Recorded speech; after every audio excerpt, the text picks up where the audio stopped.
Hello everyone, and welcome to my Young and the Restless Official 24 channel. I hope everyone is having a wonderful day. Before we begin, please hit the subscribe button and give this video a thumbs up.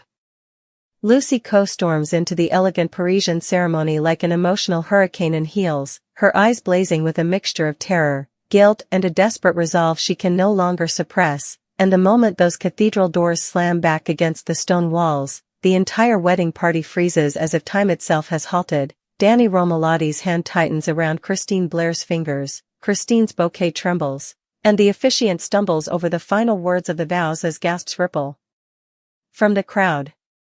"Stop the ceremony!" Lucy screams, her voice echoing like cracked glass in the vaulted ceilings, and in an instant every ounce of romance, joy, and hard-earned peace dissolves into a thick, suffocating tension that wraps around the room like smoke. Danny turns, shock etched across his face, and Christine's jaw drops at the sight of Lucy, disheveled, breathless, looking like she's run through an emotional battlefield. Phyllis Summers, sitting rigidly in the front row in a dangerously glamorous red dress, shoots up from her chair with both fury and dread sparking behind her eyes because she can already sense that whatever Lucy is about to unleash will not only destroy the wedding, but shatter long-buried lies she herself has desperately tried to keep dead and buried. Lucy's voice cracks as she pleads, "Danny, Christine, you can't take these vows, not with this secret hanging over your future. You deserve the truth. Everyone here deserves the truth. Heather's death, it wasn't an accident. It wasn't what you all think."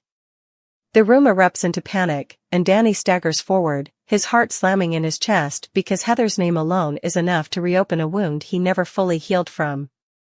The groom's world lurches like a collapsing stage, and Christine instinctively wraps an arm around him even as her own pulse skyrockets with fear. She manages to whisper, "Lucy, what are you talking about?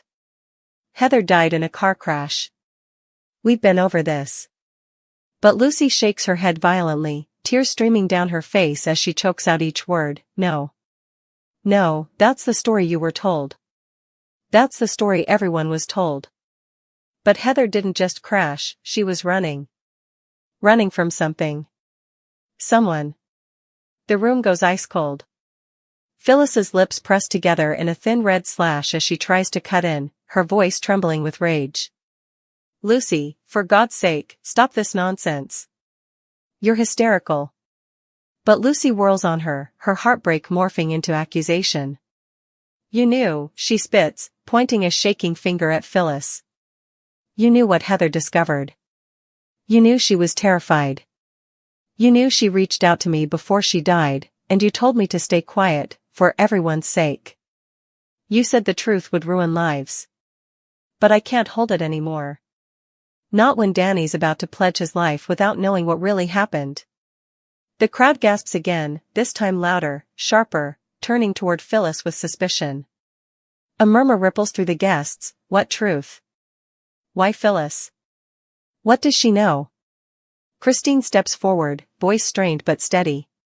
"Lucy, if you know something, you need to say it. Right now." And Lucy, shaking as though the weight of the secret is crushing her spine, finally blurts it out. "Heather called me the night before she died. She said she'd uncovered something explosive about a case she was working on. Something tied to powerful people. She sounded terrified. She said someone was following her, someone watching her. She begged me to help her reach Danny. She said she had proof that someone in this very room had been tampering with evidence, covering up crimes, and that they would do anything to silence her." Total, breathless silence. The officiant lowers his book. The flower girl whimpers. Danny's knees wobble as Christine grips his arm, steadying him. And then, boom, Phyllis explodes. "You have no idea what you're talking about," she screams, shaking with fury, eyes wide with panic. "Heather was unstable. She imagined threats everywhere. She was drinking again, she told me she was spiraling. She wasn't followed, she lost control of her car because she refused help. But Lucy isn't backing down. That is a lie," she insists, voice raw. "She wasn't drinking. Her toxicology report was changed. The original said she was clean. Someone tampered with it. Someone wanted her death to look like a tragic accident, and they succeeded. Danny feels his entire body shut down, his breath shortens, his vision blurs, his heart feels like it's being ripped from his chest. "Lucy, why didn't you tell me?" he croaks. Lucy sobs harder. "Because I was scared. Because Phyllis told me it would destroy you. Because I trusted the wrong person." The accusation slams into Phyllis with the force of a brick. She lunges forward, livid, her voice trembling with both guilt and denial. "You don't understand. I was trying to protect you, Danny. You had just lost her, you were fragile, I couldn't let you drown in conspiracy theories." "Conspiracy?" Danny roars, the sound of pure betrayal. "You hid information about Heather's final hours? You kept secrets from me about the woman I loved?" Christine's eyes widen in horror as she realizes the magnitude of the betrayal unfolding in front of her fiancé. Lucy continues, her voice growing colder, steadier, as if confession has given her strength. "Heather said she uncovered something about falsified evidence tied to a corporate cover-up. She mentioned Newman data files, connections to overseas shell companies, money laundering, and a list of names. She never got to finish the call. Someone cut the line. And the next morning, she was dead." Every head in the room swivels as whispers flare like wildfire. Newman? Evidence tampering? Murder? Christine is trembling, squeezing Danny's hand, trying to anchor him to reality. "Lucy, are you saying Heather was murdered?" Lucy nods slowly. "Yes. And the person she feared, the person she believed was behind the cover-up, is someone here today." A collective gasp strikes the air like lightning. And then all eyes fall on Phyllis. Phyllis shakes her head wildly, her voice cracking. "No. No, absolutely not. I would never hurt Heather, I didn't care what she found, I only wanted to keep the peace." "Peace?" Danny snaps. "Were your own secrets protected?" Phyllis recoils as though slapped. Christine's expression shifts from confusion to horror. "Phyllis, do you know anything about the files Lucy mentioned?" Phyllis opens her mouth, but nothing comes out. Her silence is damning. Lucy whispers, "Heather told me she was bringing those files to Danny. She said he needed to know the truth because Christine was about to take a case that would blow the whole thing open." Christine's blood runs cold. "A case involving Newman?" Lucy nods. "And she thought Christine might be targeted next." Danny wraps an arm around Christine protectively as the implications sink in.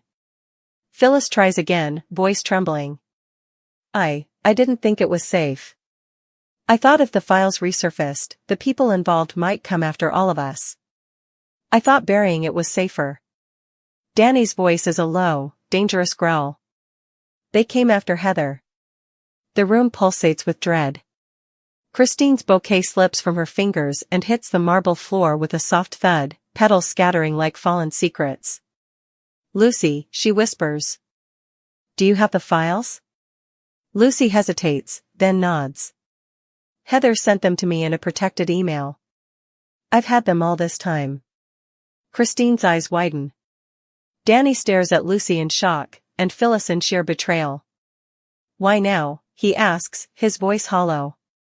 "Because," Lucy says, lifting her chin, "the person accessing that email tried again this morning. Someone was trying to delete Heather's final evidence. Someone here."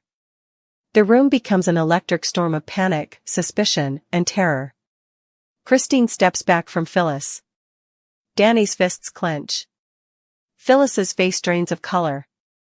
And Lucy whispers the words that freeze every soul present, "Heather named her killer, and it's someone you love." The entire chapel erupts into chaos, guests screaming, the officiant stumbling back, Christine covering her mouth in horror, Danny looking like he might collapse, and Phyllis, trembling violently, whispering, "No. Lucy, don't do this," but Lucy doesn't stop. She points directly at the guilty party, voice echoing like a death bell. And with that revelation poised to rip apart every bond in the room, the wedding is officially shattered, halted by the horrifying truth about Heather's death, a truth that guarantees nothing in Danny and Christine's world will ever be the same again. The moment Lucy's trembling finger rises, the chapel freezes mid-breath, as if the walls themselves are bracing for the truth that's about to crack the ceremony wide open. But before she can utter the name, a thunderous bang echoes through the cathedral, one of the massive side doors slamming as someone tries to bolt from the room, and every head snaps toward the sound, sending shockwaves of suspicion rippling through the crowd. Gasps erupt, cries ring out, and Christine instinctively grabs Danny's arm while Danny's heart hammers against his ribs so violently he feels sick, because someone who knows they're guilty, is trying to flee. A blur of motion darts toward the exit, but ushers block the doorway, slamming their bodies against the wooden panels to keep the figure from escaping. "Stop them!" Lucy sobs, voice cracking under the weight of everything she's held in.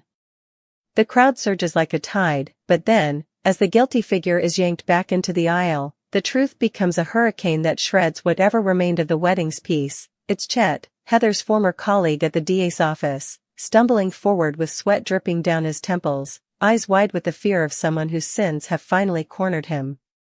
Guests scream, Christine's breath hitches, Danny staggers as if his spine is collapsing, and Phyllis clamps a shaking hand over her mouth. But Lucy shakes her head violently, sobs breaking free. No. Not him, he's not the one Heather named. And that revelation sends a fresh shockwave through the chapel because the man dragging Chet back shouts, "He tried to run when Lucy pointed, he must be guilty." But Lucy screams again, louder, throat raw and tearing, "He's not the one Heather feared." Chet collapses to his knees, hands trembling, voice breaking as he blurts, I only ran because I thought everyone would blame me. I knew about the files, Heather told me she found something, but I didn't know she died for it. I swear I didn't hurt her." The panic in his voice rings genuine, too genuine, making guests turn back to Lucy, who trembles harder with every second that the truth remains lodged like a blade in her throat. And then, as if detonated by the sheer gravitational pull of the moment, Lucy wrenches her gaze toward the one person she's been too afraid to expose. Her hand lifts again, this time steady, sure, pointing directly at a face drained of all color, Daniel Romalotti Sr., Danny's father. The room erupts into pure pandemonium. Christine gasps so sharply she drops to the kneeler, clutching her chest as if struck by lightning. Danny's knees buckle, grief and disbelief colliding inside him so violently his vision blurs. Phyllis lets out an unhinged scream, part denial, part terror, and lunges forward as if she can physically shield Daniel Sr. from the accusation. No one can breathe. No one can speak. The air vibrates with stunned horror as Lucy whispers, "Heather told me, she told me the person who threatened her, the one she believed would silence her, was Daniel." Guests scream, some cry, others back away as if witnessing the unmasking of a monster they've known for decades. Christine presses a shaking palm to her mouth. Danny steps backward, horror tearing through him. "My father?" he chokes. "Lucy, no, that's impossible." But Lucy's voice doesn't waver. Heather said he was working with powerful people on a covert file disposal operation, fixing cases for money. She discovered he falsified evidence years ago, and she had proof. Daniel Sr. is shaking violently, his eyes frantically scanning the room as whispers turn feral. "Lucy, you don't know what you're talking about," he stammers, his voice thin, breaking. Heather was unstable. She jumped to conclusions. I had nothing to do with," but Lucy cuts him off sharply. "She recorded her call." Every soul in the chapel gasps at once. "She recorded everything. And she sent it to me." The crowd is a storm, voices, accusations, terror swirling. Phyllis steps in front of Daniel Sr., shielding him with a trembling body. "Stop this, Lucy. Stop it. You're destroying Danny, his wedding, his life," she screams, but even as she says it, guilt shoots across her face. Danny sees it. Christine sees it. Everyone sees it. "What did you know?" Danny whispers, and his voice is so soft, so broken, that Phyllis's defenses crumble instantly. Tears spill down her cheeks as she whispers, "I didn't know everything, but I knew enough to fear the truth." The words slice Danny open. "You protected him over me?" he roars, voice echoing violently. The crowd collectively recoils. Daniel Sr. tries to step toward Danny, but Danny stumbles back as though his father's touch might poison him. "Dad, did you have something to do with Heather's death?"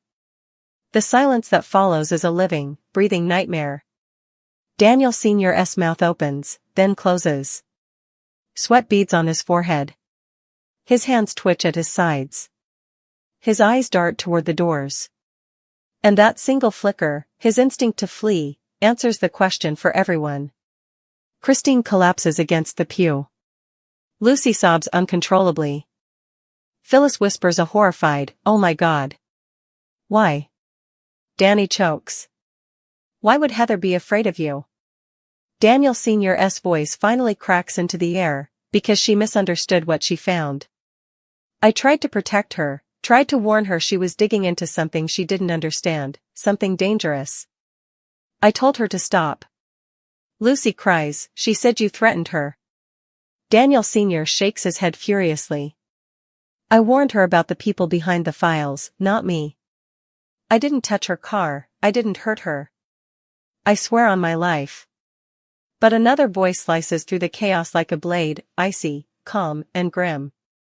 "He's not lying."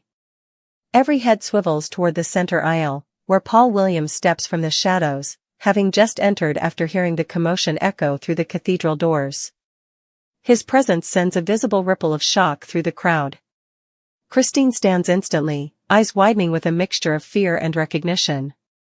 Paul locks eyes with Lucy, then Danny, then finally Daniel Sr. "Daniel was working with a covert operation," Paul says. "But he wasn't the one who targeted Heather. He was trying to keep her safe." The air crackles. Daniel Sr. sags in relief. Danny's confusion deepens. Christine pales. Lucy whispers, "Then who?" Paul turns, expression grim, jaw tight. "The person Heather feared, the person manipulating evidence, targeting whistleblowers, and interfering with protected files, was someone embedded deep inside both Newman Enterprises and the DA's office." A deadly silence blankets the chapel. Paul inhales. "Rick Marston." Screams erupt. People leap up from their seats.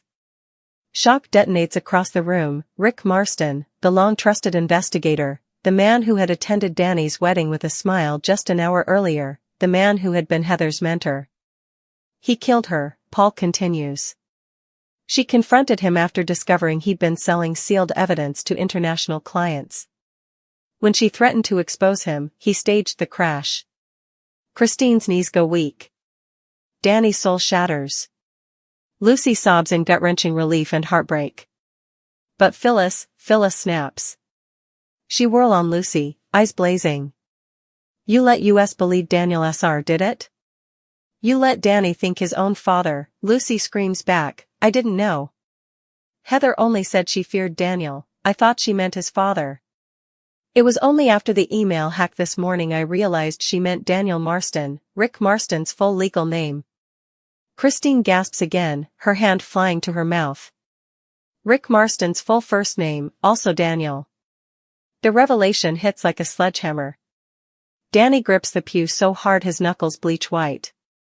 "Where is he?" Danny demands, voice trembling with rage. "Where is Rick?" Paul scans the room. "He was here earlier. If he's gone now, he's running." Another explosion of panic detonates. Guests scramble. Security rushes toward the exits. Lucy collapses onto a pew and sobs.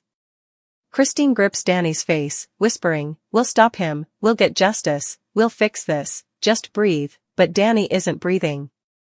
His chest feels tight, body trembling as the weight of Heather's death slams into him all over again, this time with unbearable clarity. Paul turns to Lucy. "Those files, Heather's recording, do you have them?" Lucy nods. Paul motions to security.